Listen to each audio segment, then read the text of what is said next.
오늘도 사부 예배 나오신 모든 성도님들을 진심으로 축복합니다. 오늘은 또 추수감사 예배로 드리게 되는데요.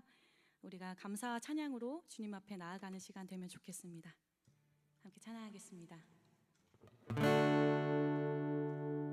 감사로 주님께 나가세 모든 날의 주인이시 기쁨으로 주님께 나가세 모든 허흡의 주인이신 주님께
예수를 따르는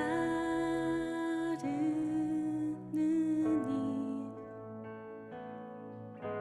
내 금을 버리고 내 사랑들 뒤로 하고 나를 부르신 주님과 동행하는 일, 나의 평생에 소원하는 일,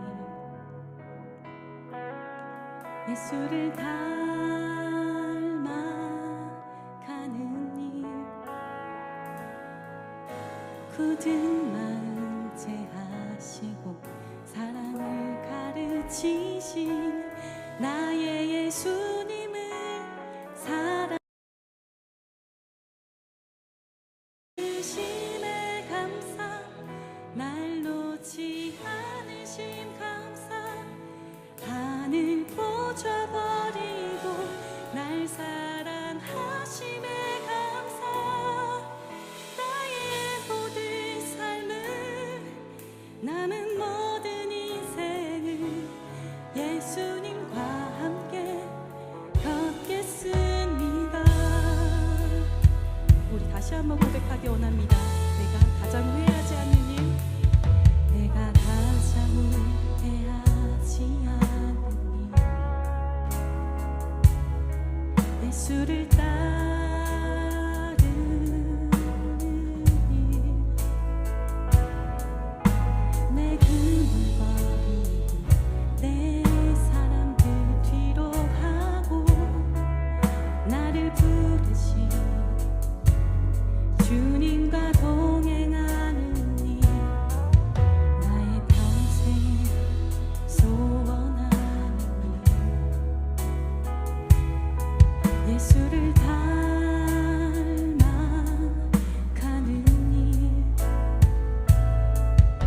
굳은 마음 제하시고 사랑을 가르치신 나의 예수님을 사랑하는 일, 날 부르심에 감사, 날 부르심에 감사, 날 놓지 않으심 감사, 하늘 보좌버리고 날 사랑하심에 감사, 나의 모든 삶을 남은 모든 인생을 예수님과 함께 걷겠습니다. 날 부르심에 감사, 날 놓지 않으심 감사, 하늘 보좌버리고 날 사랑하심에 감사, 예수님과 함께 걷겠습니다.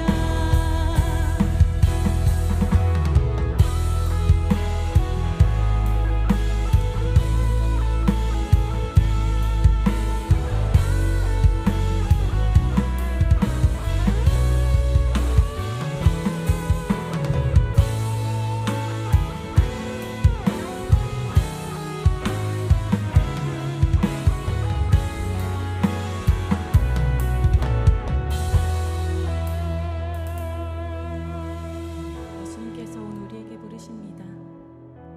내가 나를 사랑하느냐, 내가 나를 사랑하느냐, 내가 나를 사랑하느냐, 주님 내게 물어보시네. 함께 고백합시다. 내가 주를 사랑합니다.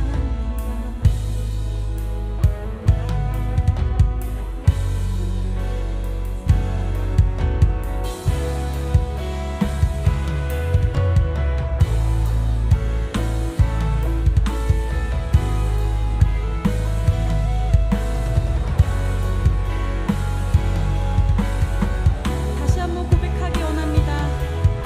내가 주를 사랑합니다.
지금까지 지내온 각자의 삶을 돌아보며 잠잠히 묵상하면 좋겠습니다.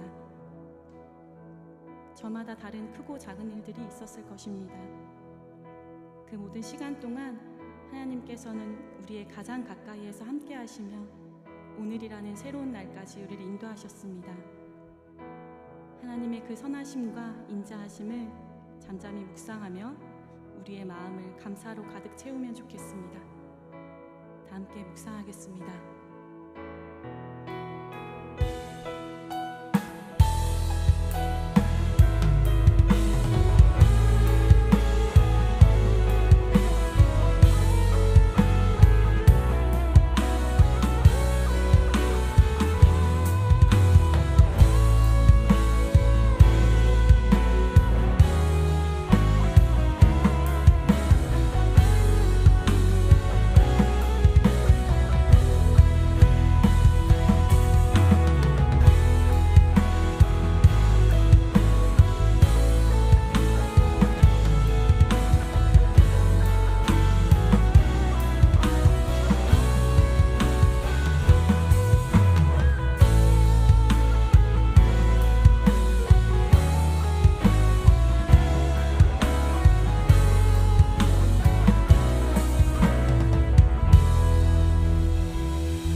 하나님 아버지, 한 해를 돌아보며 하나님이 우리에게 베푸신 은혜를 기억하고 감사하는 추수감사주의를 허락하셔서 우리 각자의 감사의 제목을 가지고 하나님께 나와 예배하며 하나님을 찬송하게 하심을 감사드립니다. 여호와께서 집을 세우지 아니하시면 세우는 자의 수고가 헛되다고 하시고, 사람이 먹고 마시며 수고함으로 낙을 누리는 것이 하나님의 선물이라고 말씀하신 것처럼, 우리가 일찍 일어나고 늦게 누우며 애쓰고 수고하였을지라도 하나님의 은혜가 없었다면 그 어느 것도 우리가 스스로 열매 맺을 수 없었음을 고백합니다. 그럼에도 불구하고 때로 모든 것을 허락하신 하나님께 먼저 감사하기보다 나의 수고의 열매로 생각했던 교만함과 하나님을 떠난 나의 열심으로 열매 맺으려 노력했던 어리석음을 용서하여 주시고, 오직 하나님이 나의 모든 것 되심을 고백하며 살아가는 인생이 되게 하여 주옵소서. 그리고 때로는 우리의 작은 생각으로는 다 이해할 수 없는 인생의 어려움과 위기의 순간이 있을지라도 우리를 사랑하사 모든 것을 합력하여 선을 이루시는 하나님을 신뢰하며 나를 구원하신 나의 하나님 한 분만으로 만족하는 진정한 감사의 고백이 우리에게 있기를 원합니다. 이 나라와 민족을 위해 기도합니다. 하나님이 세우신 창조 질서가 무너져 가고 있는 이 시대 속에서 하나님의 말씀대로 이 나라와 가정을 지켜가고자 협력하고 있는 한국 교회를 긍휼히 여기시고, 시대의 악함을 따라가는 것이 아니라 하나님의 뜻을 지켜 행하는 거룩한 민족이 되게 하여 주시기를 기도합니다. 또한 남북 관계의 대립과 긴장이 심각한 시기이지만 우리의 주권자가 되시는 하나님께서 모든 것을 다스리고 계심을 믿으며 복음 안에서의 통일을 위해 기도하는 우리가 되게 하여 주옵소서. 하나님이 세우신 개포동교회를 위해 기도합니다. 하나님의 은혜와 담임 목사님과 교역자님들, 모든 성도들의 수고와 헌신으로 날로 더 든든하게 세워져 가고 있는 개포동교회가 하나님의 인도하심을 따라 우리 교회를 향하신 하나님의 뜻을 이루며 하나님께 칭찬받는 교회가 되기를 소원합니다. 또 이 가을 기도원 300용사 기도 집회를 통해 온 성도가 함께 기도할 때 나의 욕심이 아닌 하나님의 소원이 나의 소원이 되게 하여 주셔서 하나님의 뜻대로 응답되게 하시고 우리의 작은 신음에도 응답하시는 사랑의 하나님을 경험하게 하옵소서. 하나님이 허락하신 믿음의 공동체 청년부를 위해 기도합니다.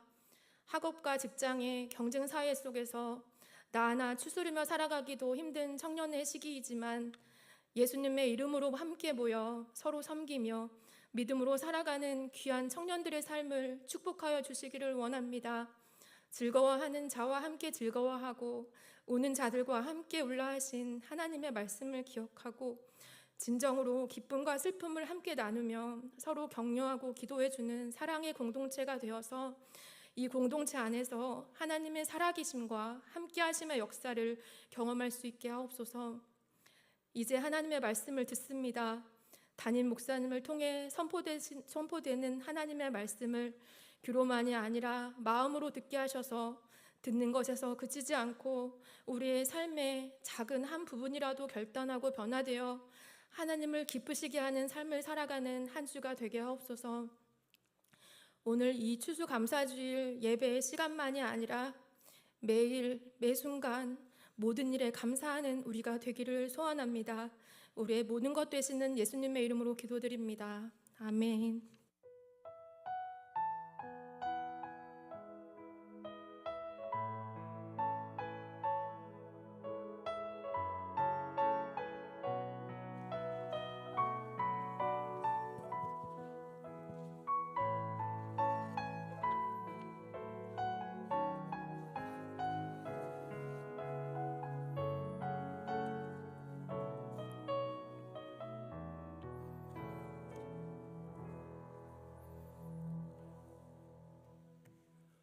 지난주 암송할 말씀 사도행전 16장 31절 말씀 우리 다 함께 읽음으로 마음에 새기는 시간 가지겠습니다. 함께 읽습니다. 이르되 주 예수를 믿으라 그리하면 너와 내 집이 구원을 받으리라 하고, 이 약속이 여러분 그리고 여러분의 가정에 아름답게 이루어질 수 있기를 바랍니다. 오늘 우리가 함께 상고할 하나님 말씀은 누가복음 19장 1절부터 10절까지 말씀입니다.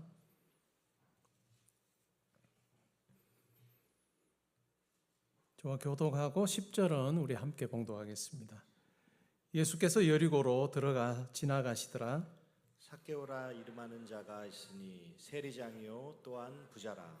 그가 예수께서 어떠한 사람인가 하여 보고자 하되 키가 작고 사람이 많아 할 수 없어 앞으로 달려가서 보기 위하여 돌 무화과 나무에 올라가니 이는 예수께서 그리로 지나가시게 되미로라.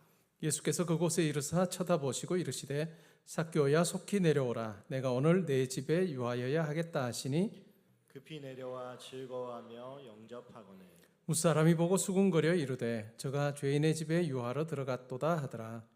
삭개오가 서서 주께 여짜오되 주여 보시옵소서 내 소유의 절반을 가난한 자들에게 주겠사오며 만일 누구의 것을 속여 빼앗은 일이 있으면 내 갑절이나 갚겠나이다. 예수께서 이르시되 오늘 구원이 이 집에 이르렀으니 이 사람도 아브라함의 자손임이로다. 인자가 온 것은 잃어버린 자를 찾아 구원하려 함이니라. 아멘. 우리 말씀 듣기 전에 한 주간의 삶을 돌아보며, 오늘은 특별히 올해를 돌아보면서 이 시간 하나님 앞에 감사의 기도 드리는 시간 가지겠습니다.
하나님께서 올 한 해도 저희들을 붙들어 주셔서 여기까지 오게 해 주셨음을 생각할 때 감사를 드립니다. 저에게 주어지는 하루하루 그 오늘의 시간을 또 하나님께 감사함으로 드릴 수 있어서 저에게 기쁨이고 또한 감격이 있습니다. 하나님의 붙드심 없이는 여기까지 올 수 없었음을 고백하며 우리의 조력자가 아니라 우리를 주관하시는 아버지심을 고백하며 앞으로의 삶에서도 저희와 함께 하셔서 가장 선한 길로 인도하여 주실 줄 믿습니다. 예배의 자리에서 주님 앞에 예물 올려드립니다. 감사의 고백도 함께 담아드립니다. 하나님 기쁘시게 받으시기를 원합니다. 드려진 물질이 사용될 때 예수의 십자가 복음이 많은 분들에게 전해지게 해주셔서 들은 분들이 예수를 믿어서 그분들도 감사하는 자로 살게 하여 주옵소서. 교회에 속한 모든 성도님들, 또 각 가정, 또 하나님께 세우신 그 일터, 학업의 현장, 또 모든 만남 하나님께 주관하셔서 우리의 생각보다, 우리가 바라는 것보다 항상 더 넘치도록 채워주시기를 원합니다. 우리의 삶이 하나님의 선하심과 크심을 증거하는 귀한 도구가 되기를 원합니다. 오늘 말씀을 들을 때에 우리가 진정으로 감사하는 자로 살고 있는지를 살피게 하시고 우리가 결단하여서 하나님의 말씀에 순종하여 감사하는 자로 살 때 하나님께서 예비하신 귀한 복을 저희들에게 허락하여 주심으로 우리 속에 더 많은 감사, 또 더 큰 기쁨, 그것을 통해서 더 많은 사람들을 잘 섬기며 살 수 있게 하여 주옵소서. 오늘 예배 마치는 시간까지 함께해 주실 줄 믿고 감사드리며 예수님의 이름으로 기도합니다. 아멘. 오늘 읽은 말씀에 근거해서 나는 감사하는 자로 살고 있는가? 라고 하는 제목으로 말씀드리겠습니다. 오늘 추수감사주일입니다. 추수감사주일. 여러분 인생에서 몇 번째 추수감사주일인지요? 언제 내가 예수를 믿게 됐는가? 믿은 지가 언젠가? 그때부터 매년 우리가 추수감사주일을 11월 달에 우리가 드리니까 내가 몇 번쯤 추수감사주일을 보냈겠구나 이런 생각이 아마 들 거예요. 과연 나는 감사하는 자로 살고 있는가? 또 더 감사하고 있는가? 하는 부분을 살펴보시면 좋을 것 같아요. 어떤 인생이 좋은 인생일까요? 감사가 더 많아지는 삶일까요? 아니면 감사가 점점 더 사라지는 삶일까요? 그건 뭐 당연한 답이겠죠. 감사가 더 많아지는 삶이 복된 삶일 것입니다. 그런데 이건 문제는 저절로 되지 않는다는 거예요. 절대로 감사가 더 많아지는 삶은 저절로 주어지지 않습니다. 우리가 얼마나 죄성을 지니고 사는가 하면 우리가 죄를 짓고 하나님께서 원하시지 않는 것을 뭔가를 하려고 할 때는 큰 결단을 하지 않아도 그냥 저절로 됩니다. 근데 하나님께서 기뻐하시는 것을 우리가 하려고 할 때는 저절로 되지 않아요. 때로는 우리 본성을 거스리는 그러한 부분들. 그래서 우리가 정말 하나님 앞에 결단하지 않으면 하기 어려운 그러한 부분들이 있습니다. 감사가 아마 그 부분인 것 같아요.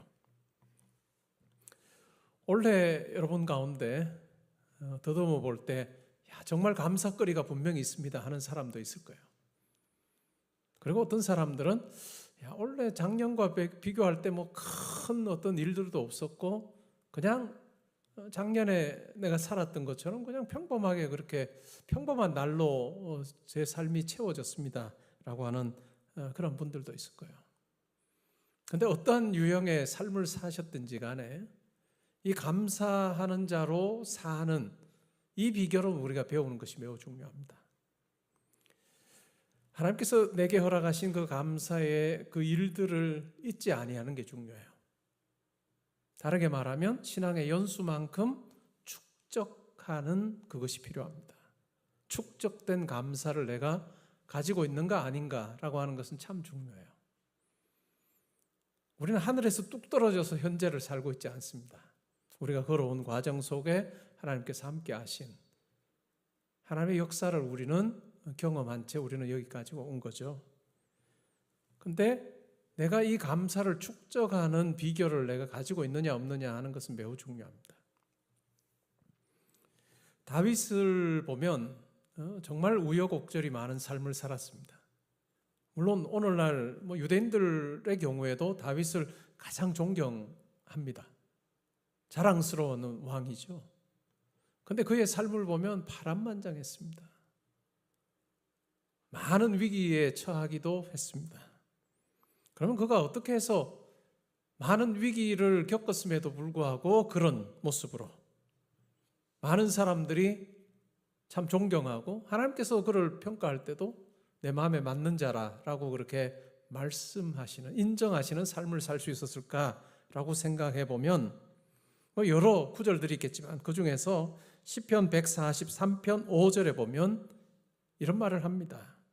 내가 옛날을 기억하고 주의 모든 행하신 것을 읊조리며 주의 손이 행하는 일을 생각하고 라고 이야기합니다. 이 시를 쓸 때 다윗의 상황은 어렵습니다. 아주 심령이 공고하고 아주 힘들어 죽는 그 상황에 있어요. 그런데 다윗이 하는 행동을 보면 옛날을 기억합니다. 주의 행하신 것을 읊조립니다. 그리고 주의 손이 행하는 일을 생각합니다. 하나님께서 자기의 삶 가운데 어떻게 일하셨는가를 그는 기억합니다. 읊조립니다. 그리고 생각하는 거예요. 이것이 비결입니다. 이것이 다윗에게 모든 좋은 여건만 주어져서 그가 성군에 오르고 다른 사람들이 다 좋아하는 그런 어떤 사람이 된 것이 아니라 오히려 우리보다 더 파란만장한 삶을 살았지만 그가 그러한 사람이 될 수 있었던 원인은 바로 기억하고 읊조리고 생각하는 데 있습니다. 하나님께서 자기에게 행하신 일을 기억하는 거예요. 읊조린다는 게 어떤 걸까요? 계속 잊지 않으려고 되뇌이면서 계속해서 자기 작은 말로 하나님께서 내게 이런 일을 하셨지, 기도의 자리일지도 모르겠습니다. 그리고 생각하는 거예요. 많은 사람들이 세상을 살면서 자연스러운 방법은 뭘까요? 자연스러운 선택은 뭘까요? 상황을 기억하고 읊조리고 생각하는 거예요. 힘든 상황 가운데 여러분도 겪어본 적이 있을 거예요. 다. 힘든 상황 가운데 딱 처하면 그 일밖에 기억이 나지 않습니다. 그것을 기억해요. 그리고 그걸 읊조려요. 그걸 생각합니다. 여러분 힘든 상황을 기억하고 읊조리고 생각하면 어떻게 될까요? 점점 더 수렁으로 빠져들어가요. 근데 다윗은 그렇게 하지 않았다는 거예요. 자기는 죽을 지경이에요. 그런데 다윗이 하는 선택은 상황을 기억하고 읊조리고 생각하는 게 아니라 하나님께서 행하신 그 일을 기억하고 읊조리고 생각하는 거예요. 오늘 이 자리에 있는 우리 형제자매들, 성도님들이 이것을 여러분의 삶에 실천해 보면 여러분의 삶이 완전히 바뀔 거예요.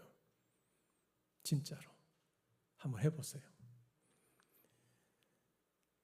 오늘 읽은 말씀에 등장하는 한 인물이 바로 삭개오입니다. 그는 예수님을 만남으로 삶이 완전히 바뀌었어요. 근데 그 변화를 삶으로 보여줍니다. 주 1세기의 역사학자였던 유대인이었던 요세푸스라고 하는 사람이 오늘 우리가 읽은 본문에 등장하는 여리고에 대해서 이렇게 적고 있습니다. 날카로운 돌로 싹을 자르면 절개된 곳에 모인 즙이 눈물처럼 방울방울 떨어지는 발삼나무를 비롯해 수많은 야자나무가 우거져 있는 유대에서 가장 비옥한 지역이 바로 여리고다. 이렇게 적고 있습니다. 그러면서 이렇게 설명을 해요. 덧붙입니다. 이 여리고 지역에서는 꿀이 생산되었고 가장 값비싼 과일인 발삼이 열리고 사이프러스 나무와 미로발란이 열리는 나무도 있었다. 이러한 희귀한 열매를 맺는 나무들이 지천인, 정말로 수도 없이 많이 있는 이곳은 신성한 땅이라 불러도 과언이 아닐 것이다. 여리고가 이와 같은 곳이었다는 거죠. 온화한 기후에 이와 같은 조건을 가지고 있었기 때문에 왕족들의 경우에 이 여리고에 궁전을 세우는 일들을 많이 했습니다. 왕족들의 휴양지였습니다. 수영장과 정원과 목욕탕과 경마장과 극장을 갖춘 거대한 궁전이 있는 곳이 바로 여리고였습니다. 그리고 이 여리고 지역은 이스라엘의 북부 주요 도시들, 그 도시들과 이 남쪽의 애굽의 아주 중요한 도시들이 이어지는, 그 당시 사회에서는 가장 통행량이 많았던 그 같은 통상로 위에 자리 잡은 도시가 바로 여리고였습니다. 당연히 어떤 일이 생겼을까요? 당연히 많은 세금을 거두어들이는, 뭐 신성한 땅이라 불러도 좋을 만큼, 또 유다에서 가장 풍요한 땅이었던 그 여리고, 많은 통행량을 통해서 세금이 많이 거두어들여지는 그 같은 곳이 여리고였습니다. 그런데 오늘 등장하는, 이 본문에 등장한 삭개오는 여리고 도시의 세리장이었습니다. 막대한 세금을 관리하는 사람 중에 한 사람이었습니다. 평범한 사람의 일상에 영향을 미칠 힘을 가지고 있는 사람이었습니다. 왕족들과의 만남, 귀족들과의 연줄, 그리고 로마의 고위 관리들과 정기적인 만남을 가지는, 유대인으로서는 아주 극소수에 해당하는 사람이었습니다. 오늘 본문에서 그를 부자라고 설명합니다. 그런데 우리가 생각하는 부자 이상이었을 것입니다. 어마어마한 세금을 거두어들이는 그 일을 관장했던 사람입니다. 그 당시의 세리들은 로마에서 거두어들이라고 하고 로마에 바치라고 하는 그 세금보다 훨씬 더 많은 세금을 백성들로부터 거두어들입니다. 그리고 바칠 정도만 바치고 나머지는 다 자기가 차지하는 거예요. 엄청난 부자였습니다. 그러기에 그는 유대인들로부터 멸시와 경멸을 받았습니다. 삭개오라고 하는 이름의 뜻은 결백하다입니다. 그런데 그의 삶은 결코 이름과 어울리지 않는 결백한 삶을 그는 살지 못했습니다. 예수님께서 여리고를 지나가신다는 소식을 들었습니다. 많은 사람들이 예수님을 따르고 또 길에서 예수님을 환호하는 사람들이 있습니다. 이 삭개오도 예수님을 알고자 하는 마음이 생겼습니다. 그런데 이 알고자 하는 마음은 단순히 호기심이 아니에요. 예수님이 어떤 분인가? 나도 한번 이렇게 많은 사람들이 들게 하는 저분이 누군가? 나도 한번 알아볼까라고 하는 그 호기심이 아니에요. 그가 단순 호기심으로 예수님을 알고자 했다는 것이 아닌 것을 우리를 알게 해주는 장면이 뭘까요? 삭개오가 키가 작았습니다. 길거리에 많은 사람들이 있어서 그 사람들 사이에서는 예수님을 볼 수가 없어요. 그래서 삭개오가 한 선택이 뭘까요? 돌무화과 나무로 올라갑니다. 여러분, 한 20세, 25세, 30세 지나서 나무에 올라가 보신 적 있나요? 내가 나무를 탈 수 있나 없나 해서 시험해 보는 거 말고 정말 사람들 많은데, 놀이동산에 갔는데 사람들이 막 운집해 있는데 나무에 올라가 보신 적 있습니까? 이게 얼마나 부끄러운 일이에요. 다른 사람이 막 보는 일이고 아이들은 올라갈 법하지만 어른들이 그렇게 하지 않습니다. 그런데 이 삭개오는 그 당시에 여리고라고 하는 도시에서는 잘 알려진 인물이에요. 돈도 많이 있는 사람이고 뭐 경멸의 대상이긴 했지만은 다른 사람들이 정말 다 알고 있는 그런 사람입니다. 근데 그가 돌무화과 나무에 올라갑니다. 위신이나 체면 다 내팽겨쳐 버리고, 그렇게 했던 이유가 뭘까요? 예수님을 보고 싶어 했던 거예요. 예수님을 알고자 하는 마음이 그에게 있었던, 단순 호기심이 아니었다는 거죠.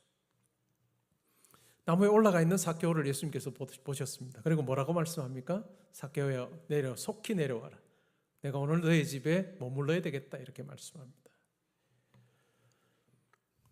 이 당시 사회에서 사회적인 지위가 높은 사람에게 숙식을 제공하고 또 편히 쉴 공간을 마련해 주는 것은 굉장한 특권으로 그렇게 여겼습니다. 수천 명의 군중을 거느리고 다니고 또 그를 보고자 하는 사람이 많은 예수님, 오늘날 지금 셀럽과도 같았습니다. 그러한 예수님이 그 영예를 그 도시에서 가장 악명 높은 죄인에게 베풀어 주십니다. 삭개오는 예수님의 말씀을 듣고 나무에서 허둥지둥 내려오죠.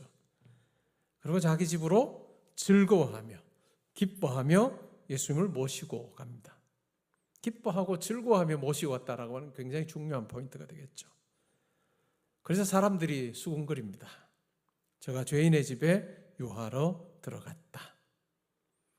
부자라고 묘사할 때도 단순 부자가 아니라 부자 이상이다 라고 제가 설명을 했는데, 여기서 죄인이라고 하는 이 말도 단순 죄인이 아니라 죄인 이상입니다. 그들이 생각할 때는 이 도시에서 제일 몹쓸 사람, 부자로 살고 있고 지위는 누리고 있지만 제일 몹쓸 사람이라고 손가락질 당했던 사람이 바로 삭개오입니다. 욕을 가장 많이 먹었던 그 사람의 집에 예수님이 들어가셔서 식사하고 있습니다. 식사 도중이었을까요? 삭개오가 갑자기 벌떡 일어납니다. 그리고 중대 발표를 합니다. 어떤 발표를 할까요? 내가 가지고 있는 재산 중에서 절반을 팔아서 가난한 자들에게 나누어 주겠습니다. 결국 내가 누군가를 속여서 돈을 번 것이 있다면 그 사람에게 내가 4배나 갚겠습니다 라고 하는 이야기를 합니다. 예수님을 만남으로 이 삭개오의 삶의 변화가 일어난 거죠. 속사람의 어떤 변화가 일어난 거죠. 그것을 그냥 단순히 말로 때우지 않고 삭개오는 삶에서의 실천으로, 감사로 그 기쁨을 표현하고 있습니다. 누가복음 18장에 보면 한 부자 관리가 예수님께 옵니다. 뭐라고 묻습니까? 라삐여, 내가 영생을 얻으려면 어떻게 하면 되겠습니까? 대화가 오갑니다. 그리고 결론은 이겁니다. 네가 가지고 있는 재산을 다 팔아라. 그리고 가난한 자들에게 나누어주고 나를 따르라 라고 그렇게 말했습니다. 그런데 이 부자 관리는 예수님의 이 제안을 받아들이지 않습니다. 왜요? 그는 재물이 너무 많은 거예요. 결국은 예수님을 좇을 거냐 아니면 재물을 선택할 거냐라고 하는 이 선택지에서 재물을 선택합니다. 그러면서 예수님께서 이런 말씀을 합니다. 낙타가 바늘귀로 들어가는 것이 부자가 천국에 들어가는 것보다 쉽다. 그만큼 부자가 천국에 들어가는 건 어렵다 이렇게 이야기합니다. 그 당시 유대인들은 부자로 사는 것은 하나님의 은혜를 체험하는 삶이라고 이야기했어요. 하나님께서 복 주신 삶이라고 생각을 했는데 예수님께서 그 가치 평가를 완전히 뒤집어 놓습니다. 제자들이 깝깝해진 거죠. 그럼 누가 천국에 들어갈 수 있습니까? 예수님께서 이렇게 말합니다. 사람은 할 수 없는 일을 하나님께서 하실 수 있다. 사람은 하지 못하지만 하나님께서는 하실 수 있다라고 그렇게 말씀해 줍니다. 그리고 사람은 할 수 없는 그 일, 하나님께서 하실 수 있는 그 일을 이루신 그 주인공이, 이루어서 그로 하여금 혜택을 누리게 한 주인공이 바로 삭개오입니다. 그 도시에서 가장 죄인으로 취급당하던 그에게 찾아가셔서 결국은 그를 하나님 백성 삼으시는 그와 같은 일을 하십니다. 여러분에게 가장 큰 감사는 뭘까요? 입 벌린 대답 말고 여러분에게 가장 큰 감사는 뭘까? 내가 자고 일어나도 감사라고 하는 거 가지고 내 삶을 한번 더듬어 볼 때 내가 가지게 되는 그 결론으로서의 그 감사의 제목, 건강한 것이요, 물질이 많은 것, 좋은 배경을 가진 가정에 태어난 것, 다른 사람이 그래도 오라고 할 만한 학벌을 가지는 것, 또 부모로서 자녀가 잘 되는 것, 사업이 잘 되는 것, 감사할 내용일 것입니다. 저는 이러한 것들은 하나님께 주신 선물이라고 저는 생각을 해요. 하나님께 주신 선물입니다. 그런데 이것은 우리의 절대적인 감사가 될 수 없습니다. 왜냐하면 이런 것은 있다가도 없기도 하고 없다가도 있기도 해요. 영원한 가치를 우리에게 가지고 있지 않습니다. 그런데 영원한 가치, 절대적인 가치를 지닌 감사의 내용이 있습니다. 그것은 바로 우리가 예수를 그리스도로 믿게 된 거죠. 삭개오처럼 우리도 우리 인간으로서는 할 수 없는 그 일을 하나님께서 우리 가운데 행하심으로 예수의 십자가에서의 죽음이 나를 위하고 나를 대신한 사건이었다고 믿어지게 하시는 그 하나님의 놀라운 역사가 우리 가운데 있는 거죠.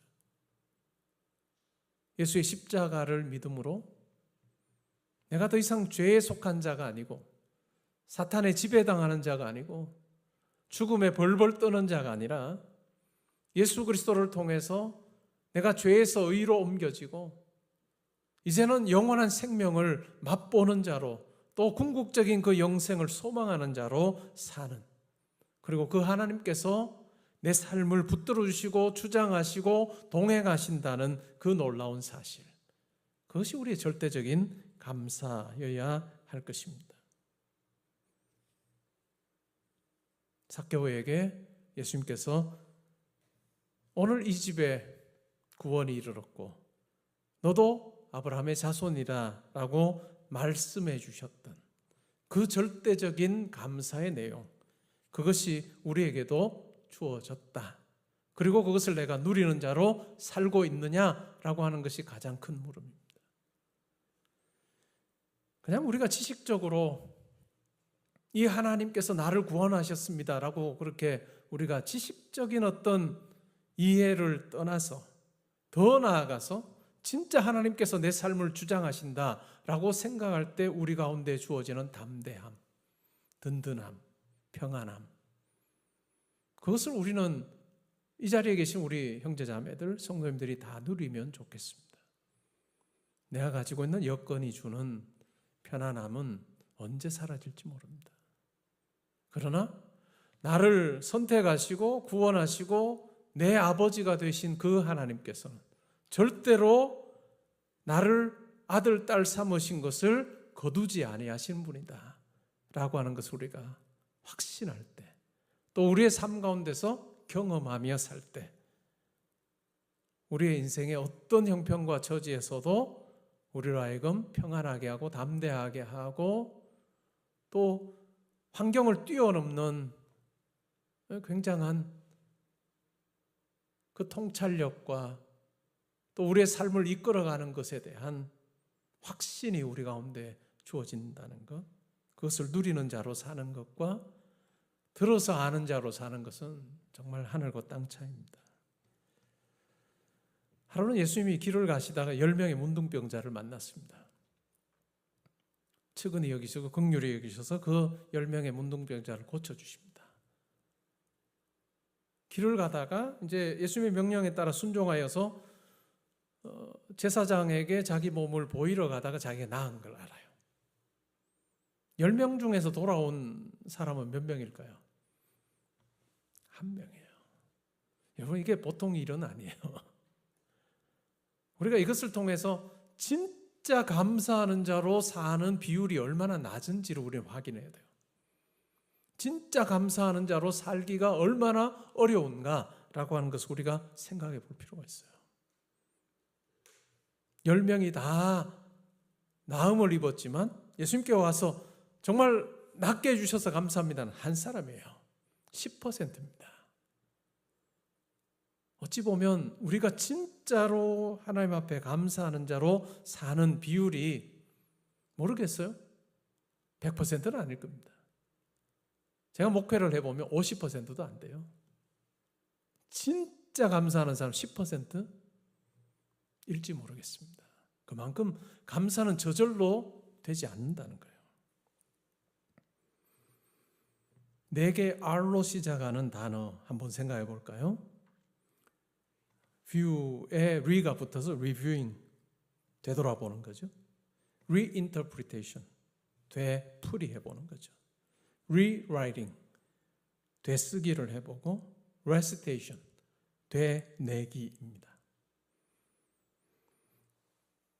뒤돌아보고 되돌아보고 되풀이하고 되쓰고 되내는 이 과정이 우리로 하여금 하나님께서 우리 인생에 베풀어 주신 여러 일들을 감사하는 자로 하나하나 차곡차곡 쌓아서 축적된 감사로 살게 해주는 원리입니다. 그래서 제가 설교를 시작하면서 다윗의 삶 가운데 있었던 것과 딱 맞아요. 다윗이 하나님께서 행하신 일을 기억하고 읊조리고 생각했던 것과 똑같은 원리입니다. 되돌아보고 되풀이하고 되쓰고 되내는 이 작업, 이것이 있을 때 비로소 우리는 하나님께서 내게 베푸르신 그 은혜와 사랑을 잊지 않습니다. 이것이 없으면 다 하나님께서 베푸르신 그 은혜에 대해서 감사하지 않는 사람은 없어요. 그런데 한 번 감사하고 끝나요. 마치 모래사장 위에 감사의 그 내용을 적는 것과 똑같아요. 한번 밀물이 들어왔다가 썰물이 쫙 빠지고 나면 모래사장에 아무것도 남지 않는 것처럼 우리에게 하나님께서 아주 좋은 일, 감사할 만한 일을 허락해 주셨어도 이 작업을 하지 않으면 결코 우리는 감사하는 자로 살기가 어렵습니다. 여러분 글을 써본 경험이 있을 거 아니에요. 학생들은 뭐 페이퍼를 써야 될 거고 또 직장인들도 보고서 써야 될 거 아니면 뭐 글을 써야 됩니다. 글을 어떻게 씁니까? 고치고 또 고치고 다듬고 또 다듬는 거예요. 이 작업을 우리가 퇴고라고 합니다. 이 퇴고가 없이는 만족할 만한 그런 글을 쓸 수가 없습니다. 모르겠어요. 요즘엔 또 AI에 돌리고 또 돌리고 하면 모르겠는데 어쨌든 퇴고의 이 과정을 거쳐야 내가 원하는 글을 가져요. 우리 감사도 마찬가지입니다. 지나온 삶을 퇴고하지 않고는 절대로 제대로 된 감사가 불가능합니다.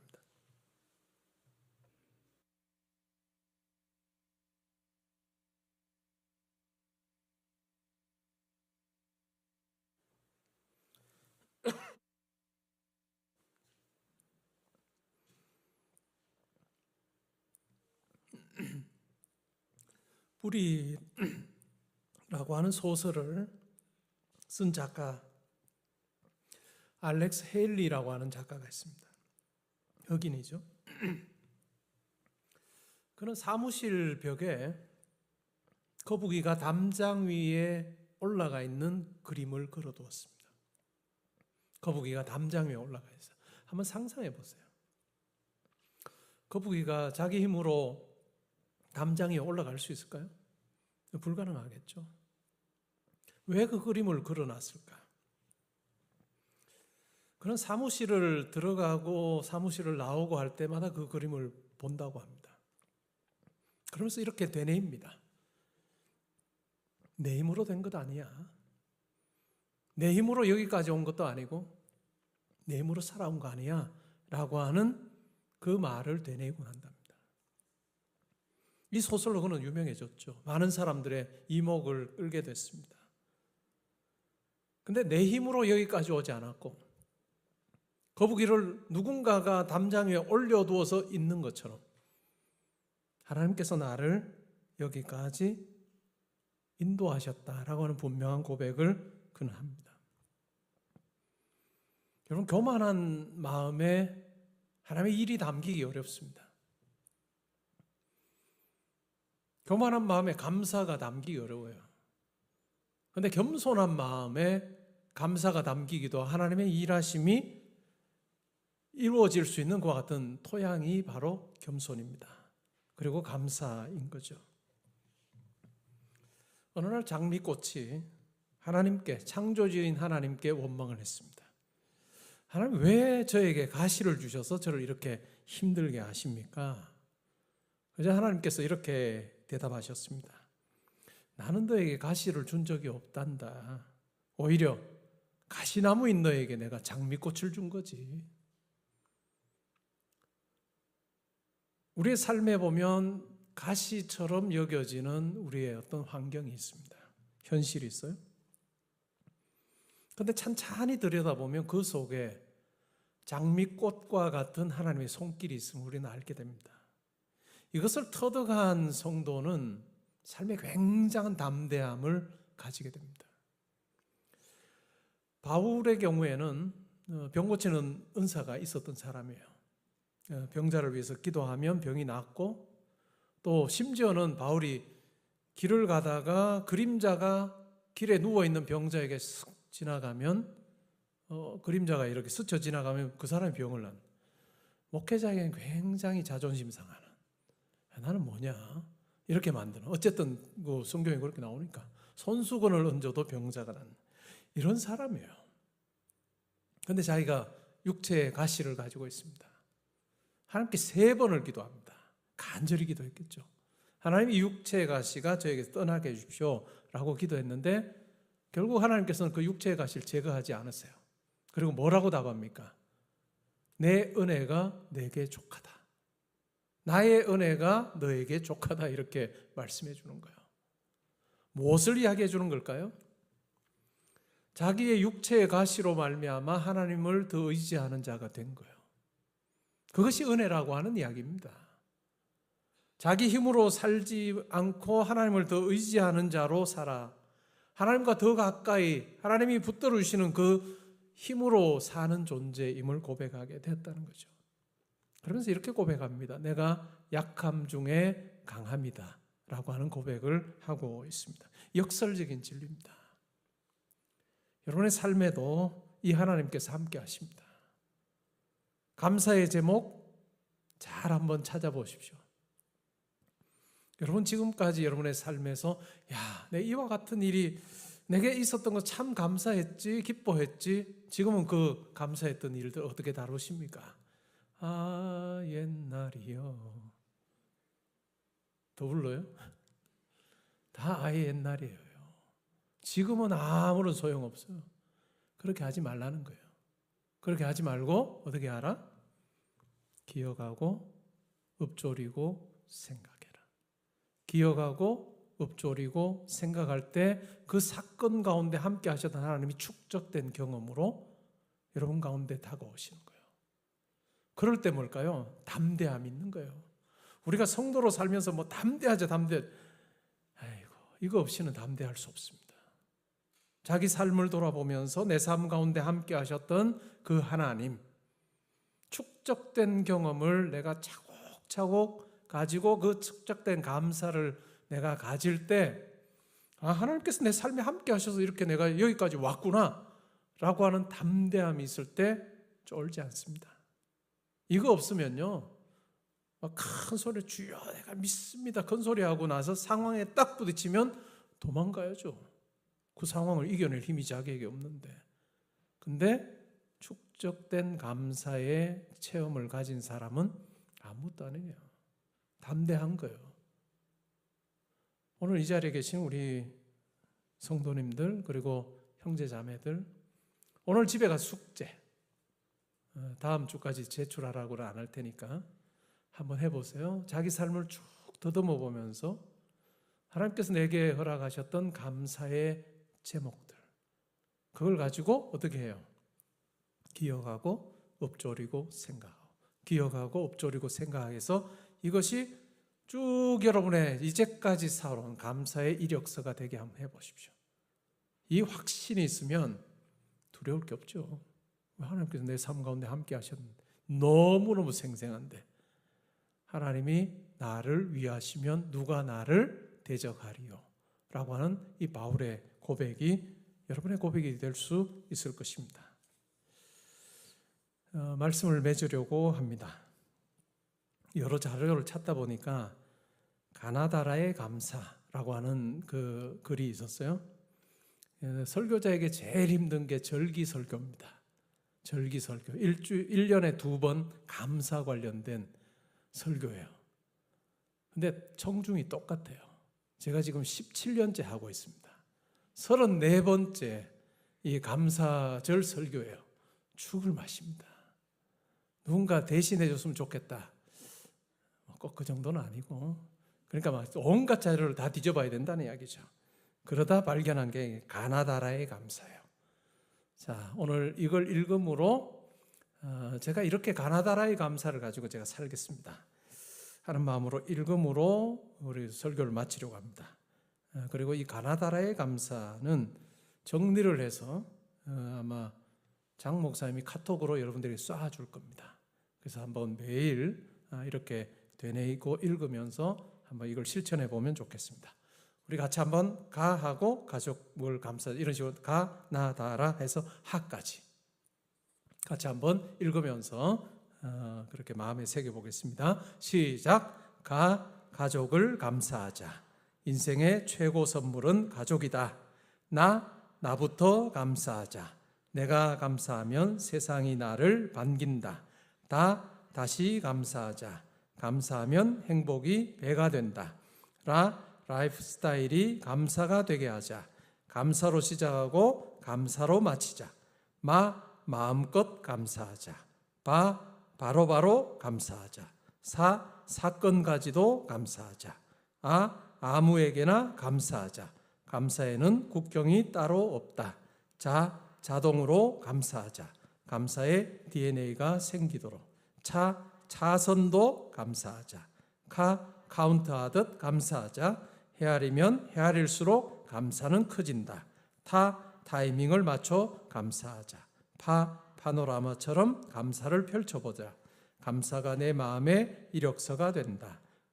하루에 5가지를 감사하자. 다윗의 5개의 물맷돌처럼. 쭉 살아보니까 여러 사람 모여 있는데 그 사람이 가면 홍해가 갈라져서 샥 사라지는 그렇게 하는 사람이 있습니다. 어떤 사람일까요? 만나기만 하면 불평하고 원망하고 누구 욕하고 하는 사람은 그 사람이 가는 순간 많은 군중들이 그냥 홍해가 갈라지듯이 쫙 갈라집니다. 그 사람 옆에 아무도 안 옵니다. 대신 감사하고 세워주는 사람, 다른 사람을 칭찬하고 자기 자신에 대해서도 감사하고 다른 사람을 세워주는 그 사람 주변에는 참 많은 사람들이 함께하는 그런 복된 삶을 삽니다. 이 자리에는 우리 모든 형제자매들, 우리 성도님들이 감사를 실천함으로 하나님이 내 삶에 가까이 계심을 경험할 뿐 아니라 살면 살수록 더 많은 사람들이 여러분과 함께 하기를 원하는 그런 복된 삶, 끌어당김 있는 그런 매력적인 삶 살 수 있기를 주님의 이름으로 축복합니다. 아멘. 이어서 성찬식 거행하도록 하겠습니다.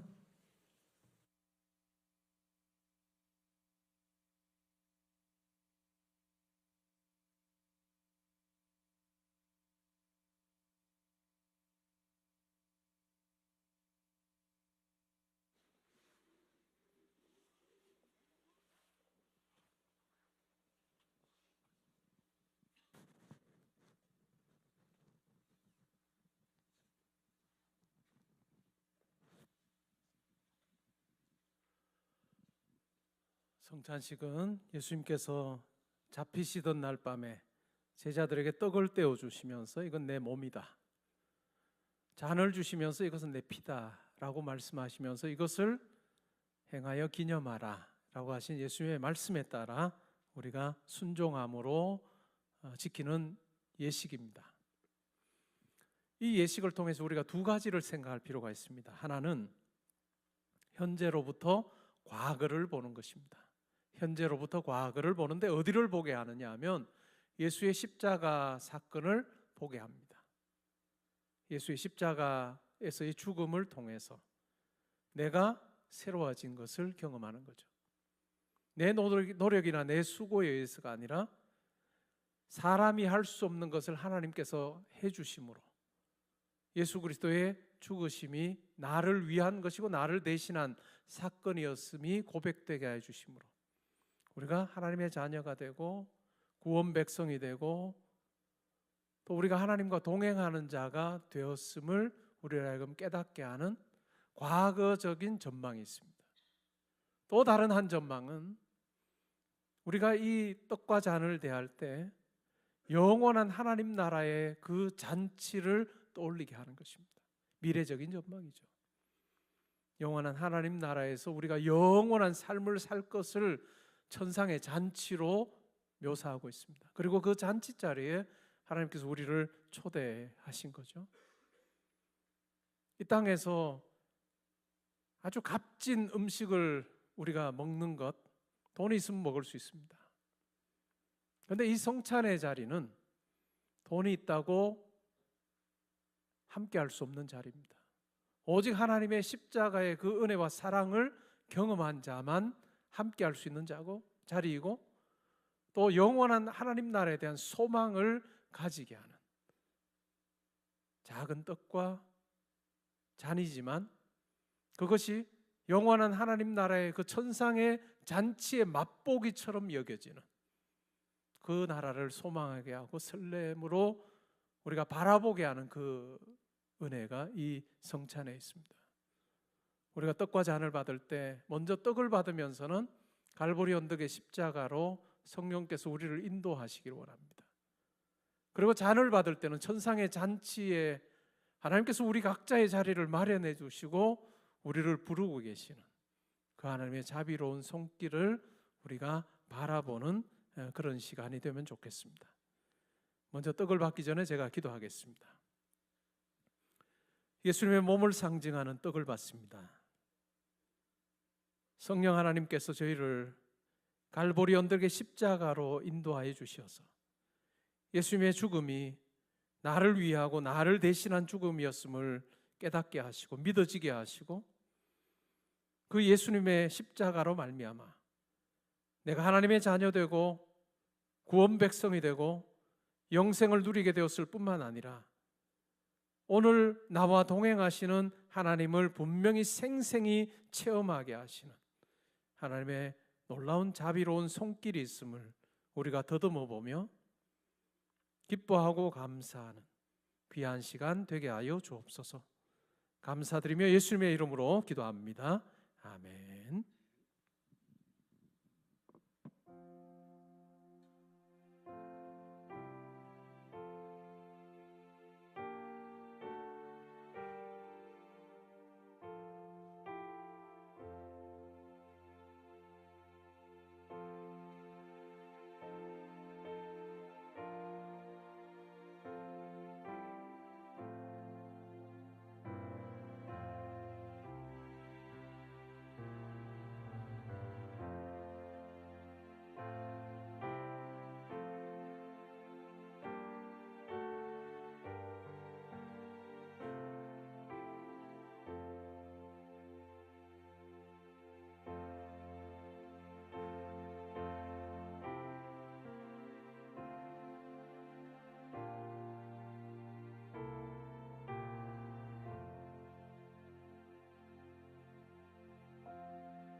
떡을 받지 못한 분 계시면 손 들어서 표해 주시기 바랍니다.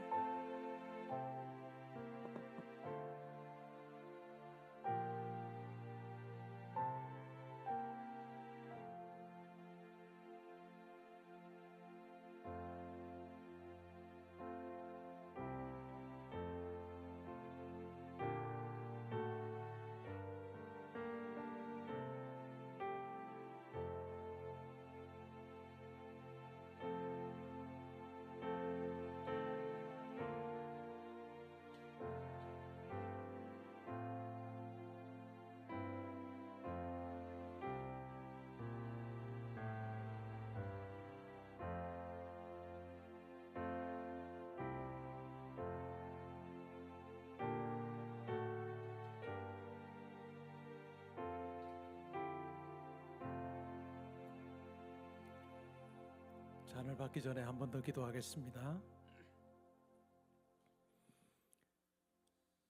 하나님, 저희가 이 잔을 받을 때 저희의 영의 눈이 열려서 하나님께서 우리를 위해서 예비해 두신 천국의 그 영광스러운 삶이 보이게 하시고 천상의 잔치로 저희들을 초대하셔서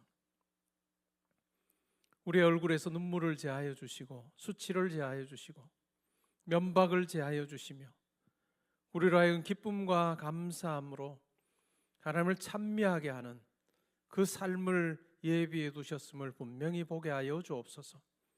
그래서 우리가 이 땅에서 성찬을 우리가 행하지만 장차 그 나라에서 하나님께서 허락하실 영생을 누리게 될 것을 바라보며 이 땅에서의 삶, 영생에 걸맞는 모습으로 잘 사는 저희들 되게 하여 주옵소서. 천국이 억지로 가는 나라가 아니라 기쁨으로 소망으로 즐거움 가운데 달려가야 하는 나라임을 이 잔을 통해서 더 분명하게 고백하게 하는 그와 같은 은혜가 있게 하여 주옵소서. 감사드리며 예수님의 이름으로 기도합니다. 아멘.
떡을 받고 잔을 받지 못한 분 계시면 손들어서 표해 주시기 바랍니다.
우리 다 그 자리에 일어나셔서 우리 오늘의 기도 읽고 찬양 드리겠습니다.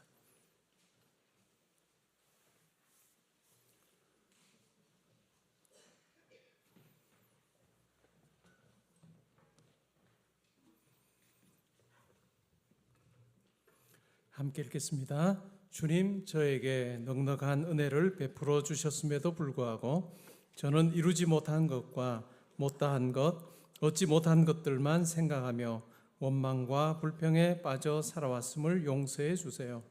주님의 은혜를 깊이 깨닫고 삭개오처럼 제 삶에 주님을 영접하며 감사한 마음을 나누는 삶을 살게 하소서. 아멘. 우리 찬양하겠습니다.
오늘 시간 들은 말씀 생각하면서 시간 기도하면 좋겠습니다.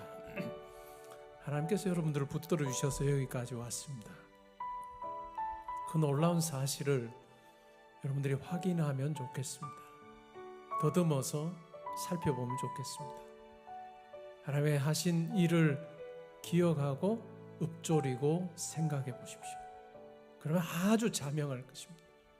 하나님께서 붙들어 주셔서 내가 여기 와 있구나, 그리고 앞으로도 하나님께서 인도하실 것이다 라고 하는 확신 가지고 하나님, 제가 평생을 감사하는 자로 살게 해주십시오. 평생을 축적된 감사 위에서 시간이 지날수록 더 하나님께 감사하는 자로, 더 하나님의 크심과 선하심을 많은 사람들에게 보여주는 자로 살게 해주십시오. 우리 이제 함께 우리 삶을 놓고 기도하는 시간 가지겠습니다. 하나님 아버지, 감사합니다. 저희 삶에 함께 하셔서 여기까지 오게 하셨습니다. 하나님, 우리 가운데 가장 세밀하고 선한 손길로 역사해 주셔서 저희들을 여기까지 이끄신 것 생각할 때 감사합니다. 마치 담장 위에 올라가 있는 거북이처럼 우리의 힘으로, 우리의 지혜로 갖고 온 삶이 아니라 하나님께서 이들을 이곳까지 인도하셨음을 우리가 기억하고, 하나님께서 행하신 그 놀라운 일을 저희가 기억하고 읊조리며 생각하게 하여 주시고,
이제는 우리 주 예수 그리스도의 은혜와 하나님의 사랑과 성령의 교통하심이, 하나님께서 저희들을 자녀로 부르시고 지금까지 가장 선한 길로 인도하셨음을 우리의 삶을 더듬어서 확인함으로 그 놀라운 하나님의 일하심을 우리가 기억하고 읊조리고 생각하는 것을 통해서 내 삶이 내 수고로 이루어진 것이 아니라 하나님께서 붙들어 주시고 인도하심으로 가능했음을 고백하며 그 하나님을 믿는 믿음으로 현재를 바라보게 하시고 또한 미래를 우리가 통찰력을 가지고 소망하게 해주심으로 두려워하거나 염려하는 삶이 아니라 하나님 믿는 믿음 안에서 담대하게 감사하고 달려가는 자로 제가 살기를 원합니다. 아버지 앞에 기도하고 다짐하는 주의 사랑하는 형제자매들 성도님들과 가정과 학업과 일터와 교회와 이 나라와 민족과 이번 한 주간의 모든 계획과 만남이 지금부터 항상 함께 있어지이다. 아멘.